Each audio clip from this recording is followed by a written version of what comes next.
Making a Murderer. It's the series everyone seems to be watching and what it says about our police state. We've been polled. Let's find out what the world has to say about the afterlife and why do so many of us have such a tough time taking responsibility for our actions. Not a problem.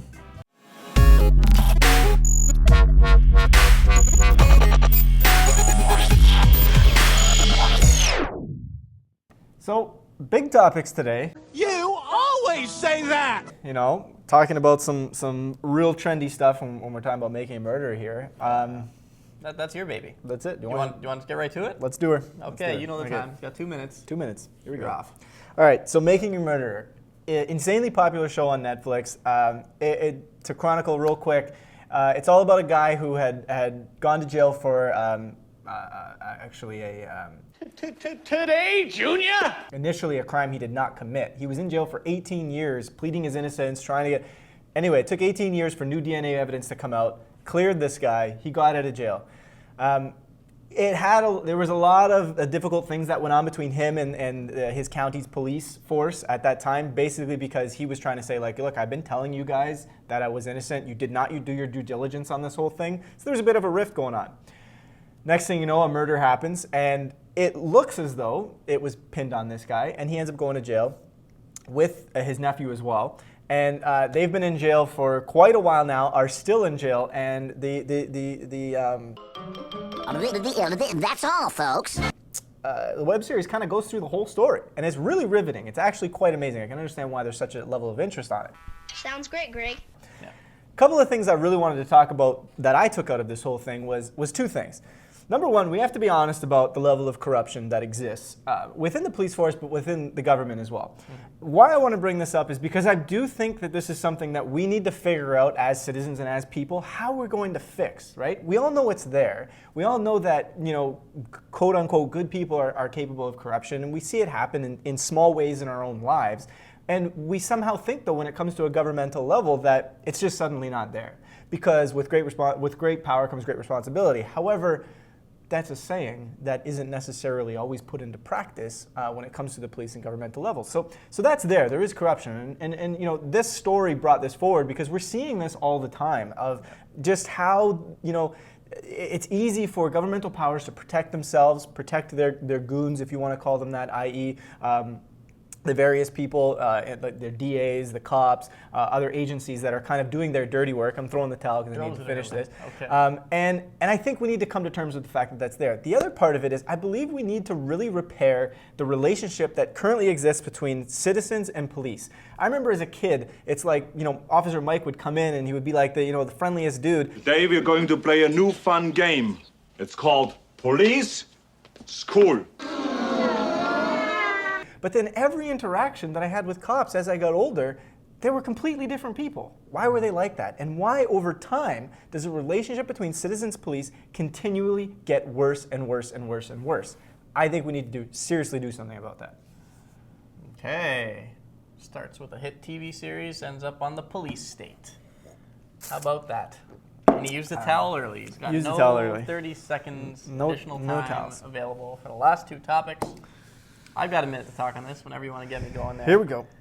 Now, I am yet to watch the series. What's the matter with you? I am one of the few people probably in this world that has yet to watch the series. Part of that because I've heard two things about it. Some people say it's so good I'm going to waste a lot of time, and I'm not sure if I'm ready to do that yet. Some people saying it's going to make me depressed.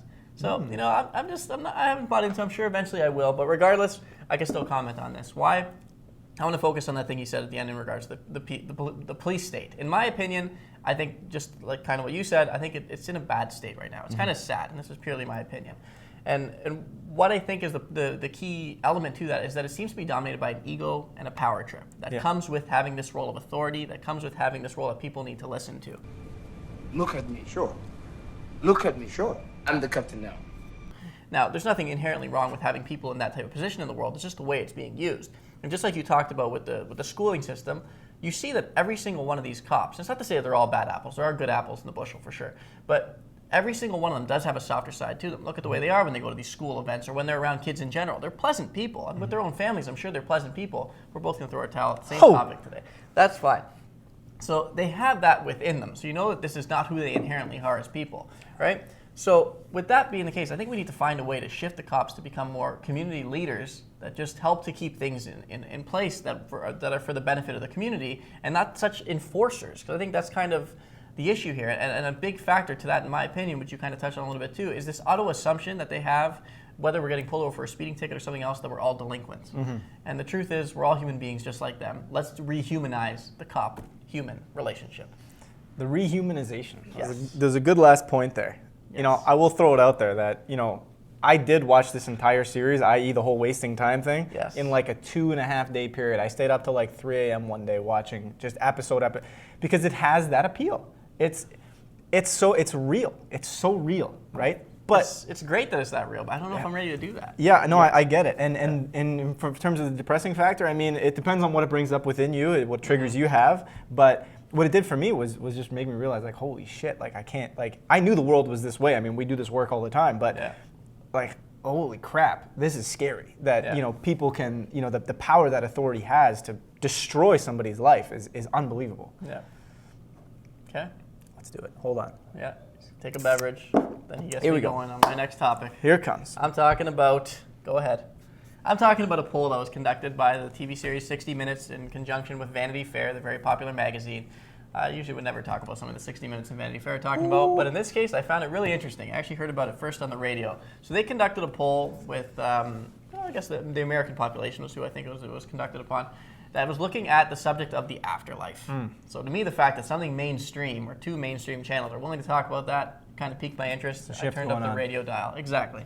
Right? So I want to focus on some of these questions. Now, they asked dozens of them. I'm going to include them as a link at the bottom of the video, but I want to focus on 4 of them.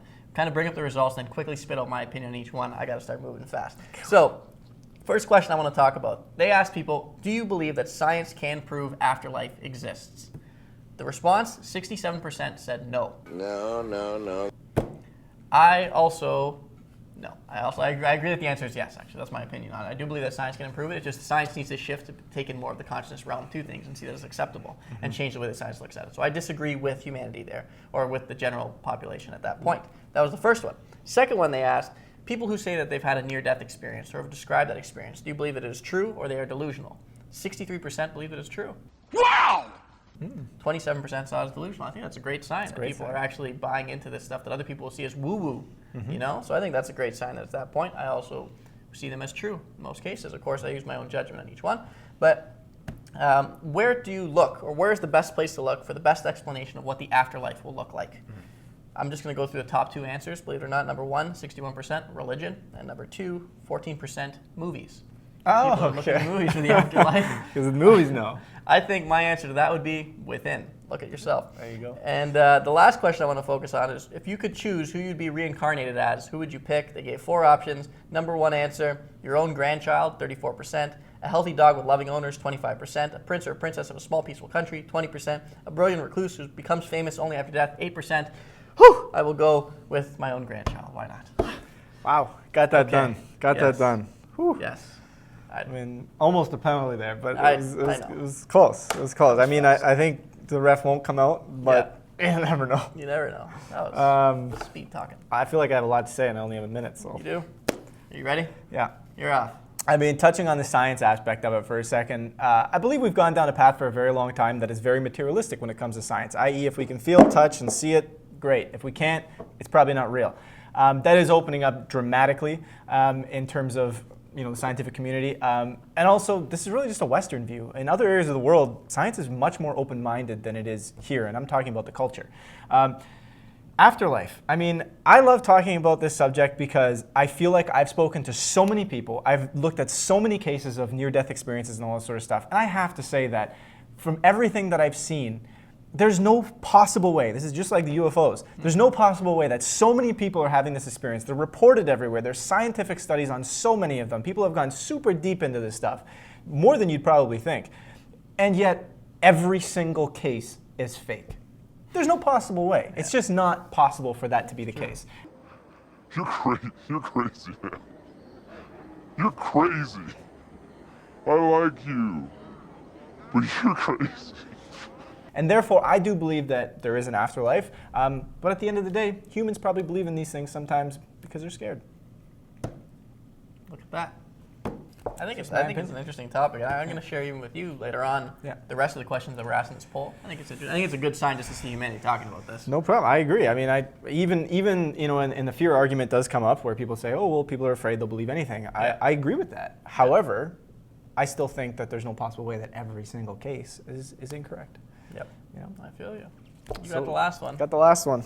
About taking responsibility. Here it comes. Are you ready for it? Let's get ready to rumble! I'm ready enough. I'm ready enough. Go ahead.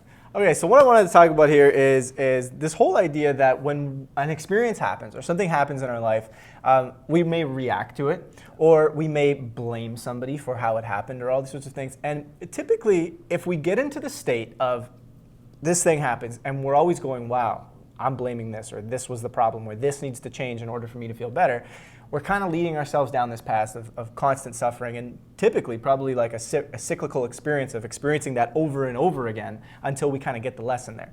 Now, what I want to do is I want to bring in an example, because this is kind of going to be the easiest way to get across what I'm trying to say and what I think part of the solution might be.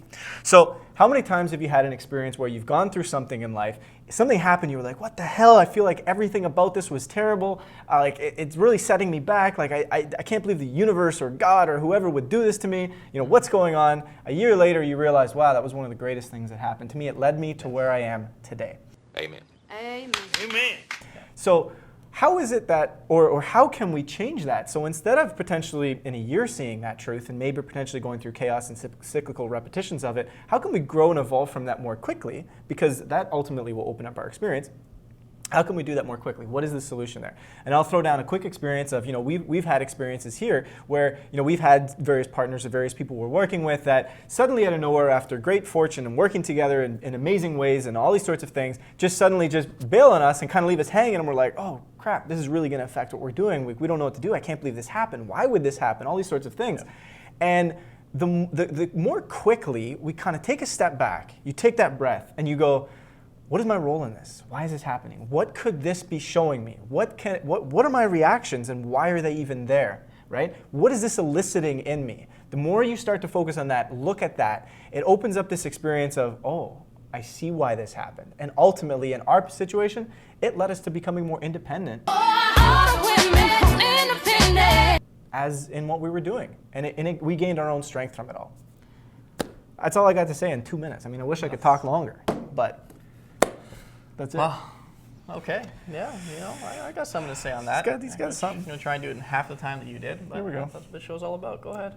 Hey. Okay, so when it comes to taking responsibility, I need to start it off with a little bit of a joke, just because the first thing whenever I kind of play with myself with the blame game, I always think of that Eminem verse. I'm sorry if it's a little vulgar, where, you know, his girlfriend tells him that she, you know, it was an accident that she cheated on him, and then he says, Why? She tripped, fell, landed on his dick. Yeah. that type of thing. You know, I just had to bring that up. I always think of that. It's like the comical thing that gets me going. Yeah. But the one thing I want to say about this is that as difficult as it can be to take responsibility and to admit things that, you know, you did play a role in things, ultimately, long term, it's going to benefit you in a lot of ways, and the biggest way that it's going to benefit you is with the most valuable resource, time.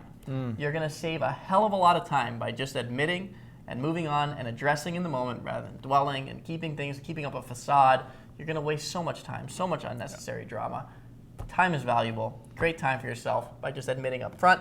What else was I going to say? Yeah, I'm just amazed in my own life how many times, even recently within relationships, family dynamic, how much not admitting creates friction that's unnecessary. I want my time back. And you probably want more time to talk about that further. I mean, I just like I did. I felt like we could go on all day about this subject, but We're going to start doing 1 hour versions of these guys. That's it. why not? Why not? But that's been another episode. It's been another episode, albeit, you know, one of the ones where I think we all went over by about 5 seconds on almost every single one. Yeah. But hey, that's what happens when you don't have enough time in a world that wants extremely fast-paced video. Yeah, and watches things for 21 seconds. That's about it. Oh well. See you next week. These guys. Steve, content? It's okay with the levels? I'm content. Okay. Coming home, I'm coming home. I want you to know. Oh.